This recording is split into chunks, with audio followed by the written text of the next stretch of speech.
Hey everyone, so I recently had the opportunity to go out to this small archipelago off the coast of Mexico and take some wildlife photos. I was working on another project as well, a documentary, but I got some really nice photos out of the trip and wanted to share them with you and sort of talk about my approach to taking these wildlife photos. Now, first thing to consider when being out there was that I didn't want to disrupt any of the animals that were living there. And we did find a small colony, only about 3 sea lions, and while we were out on a boat, and so we went around and I just asked the boat driver to do 2 laps, and they kind of, barked at us or gave out their little call initially, but then they just went back to sleeping and kind of ignored us. But I was able to get some shots there. I didn't have at the time a long lens. I only had a 24-70, so a lot of these photos were the boat getting just as close as we could without getting too close to disrupt the animals, and then taking a lot of photos in RAW. So I was able to punch in after the fact and still have good detail.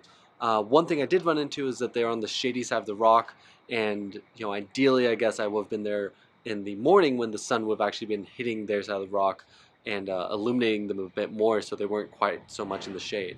From there, we went onto the actual island itself, where there were these birds that are called blue-footed boobies, and a lot of iguanas and other animals as well, different types of birds and whatnot. So we went for this walk, and the blue-footed boobies were actually laying eggs and had some chicks, and so it's really exciting to get to see, the parents with these younger, chicks, and they were fairly protective though. So one of the things that I thought that was, most important was that I don't want the parents to fly away from their chicks and leave them abandoned, or leave their eggs, leave their nests, because I'm approaching them as a photographer. So what I would do is I would get fairly low.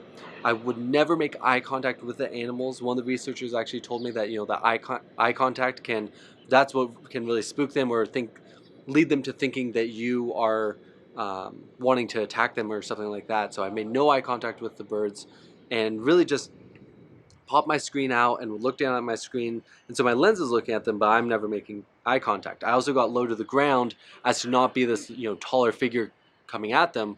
So I crouched down and slowly made my approach towards them. Being out on this island, being island birds, they didn't seem too concerned with me after so much time, but it did take a little bit of time to just sit there, be still, let them get used to the fact that I'm there, but I'm not, moving fast or anything like that. I moved very slowly, low to the ground, and then we're able to snap some really great photos, I think, of both the birds flying overhead, this colony of birds right on the beach, is this beautiful location.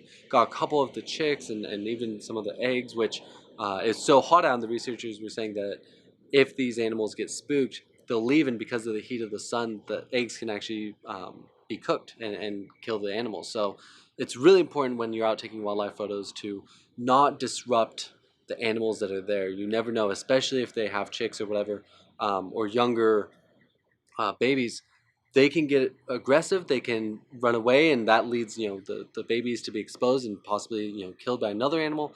You don't want to be the cause of anything like that. So make sure you approach these animals in the right way. This is also a big reason that having a really long telephoto lens is important, because you don't need to get right up there and have them, have an interaction with them. You can stay far away, allow them to keep living their lives, keep doing their thing, and not be too impacted by you. As we continue our walk, we found a couple of iguanas, which were really cool because they really aren't that afraid of us as humans, and so I was able to get very close to them, get some really nice shots of them. Saw one actually climbing up into a tree, which was really cool to see it, eating these flowers, but it's just sort of a different look. So at the end of the day, the main tips that I took away from this experience of taking photos of these animals was, first off, a long telephoto, 100 to 400 millimeter range is kind of essential. To really get that up close, beautiful shot of the animal, you need those longer lenses. The second tip that I found to be most useful is to, how you approach the animals. You need to move slowly, low to the ground, not making eye contact with them.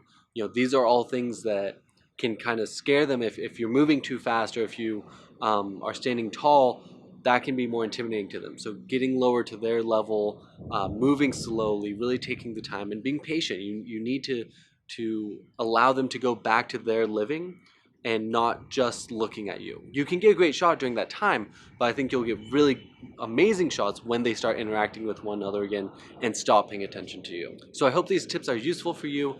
I can't wait to get back to these islands or go on another trip and really hone in my skills as a wildlife photographer. It's something that takes a lot of practice, and knowing where you are, the area you're in, where you're going to see the animals, how how you're going to find them.